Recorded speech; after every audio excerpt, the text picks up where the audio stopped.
guys, and welcome to How to Gastro. In today's video, we'll be talking about a very interesting topic, and that is Chagas disease. So let's get started. So what is Chagas disease? Chagas disease, which is also called American Trypanosomiasis, is a tropical parasitic disease which is caused by the parasite Trypanosoma cruzi. The disease is spread by insects known as triatomine or kissing bugs, and approximately 8 million people worldwide, mostly in Latin America, are estimated to be infected with this disease. Chagas disease is named after the Brazilian physician Carlos Chagas, who discovered the disease in 1909. So from this definition of Chagas disease, we get that it's also called this American Trypanosomiasis, and it's a tropical disease that is mostly found in South America. And this disease is actually spread by these kissing bugs, which are actually called triatomine, and these bugs actually carry the parasite called Trypanosoma cruzi, which is pictured here, which actually goes on to infect humans. And the disease was said to be discovered in 1909 by a Brazilian physician called Carlos Chagas. So now that we know what Chagas disease is, let's take a closer look at how one can contract this disease. So individuals may become infected in several ways. The cause of Chagas disease is the parasite Trypanosoma cruzi, which is transmitted from an insect known as the triatomine bug. These insects can become infected with Trypanosoma cruzi when they ingest blood from an animal, such as cats, rabbits, and raccoons and rodents, which are already infected with the parasite. The triatomine bugs live primarily in mud, thatch, or adobe huts in Mexico, South America, and Central America. They hide in the crevices in walls or roofing during the day and then come out at night, often feeding on sleeping humans. The infected bugs can defecate after feeding, leaving behind the Trypanosoma cruzi parasites on the skin of the individual.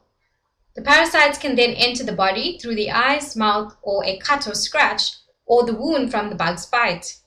And scratching or rubbing the bite site helps the parasites enter the body.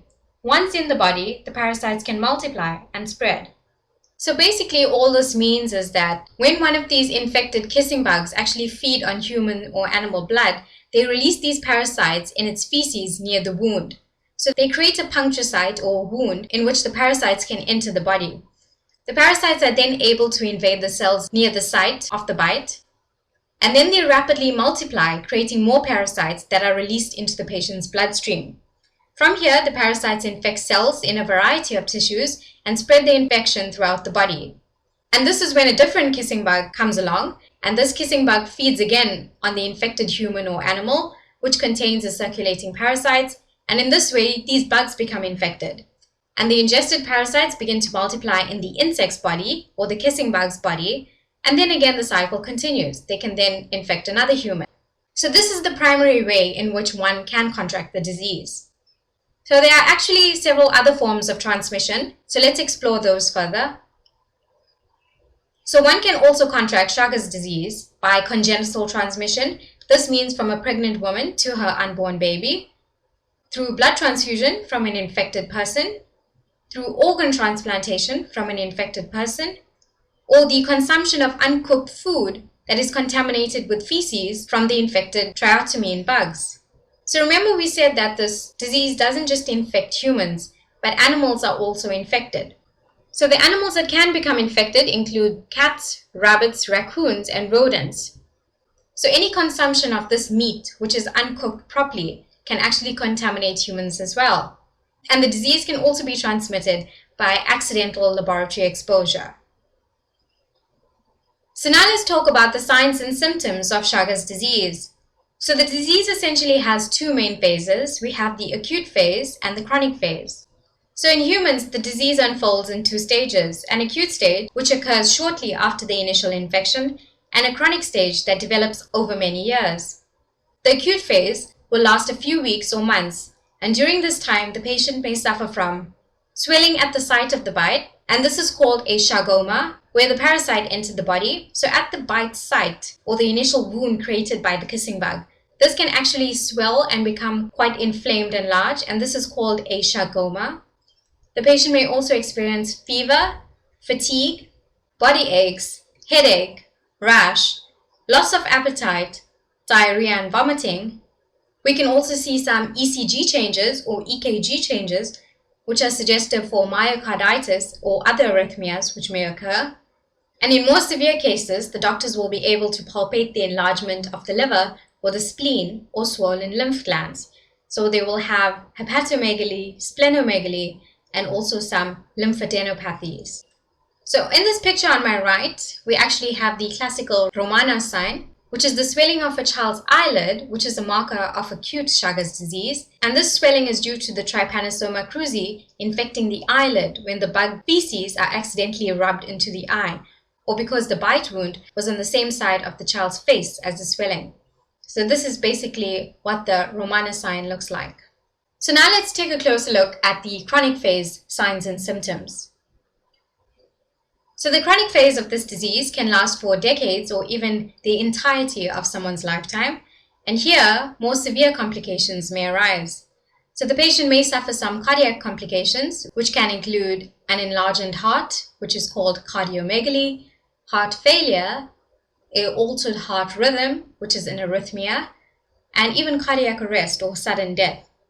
The patient may also experience some gastrointestinal complications, which can include an enlarged esophagus, which is called megaesophagus, or an enlarged colon, which is called megacolon, which can lead to difficulties with eating or passing stool. So how can one go about diagnosing Chagas disease?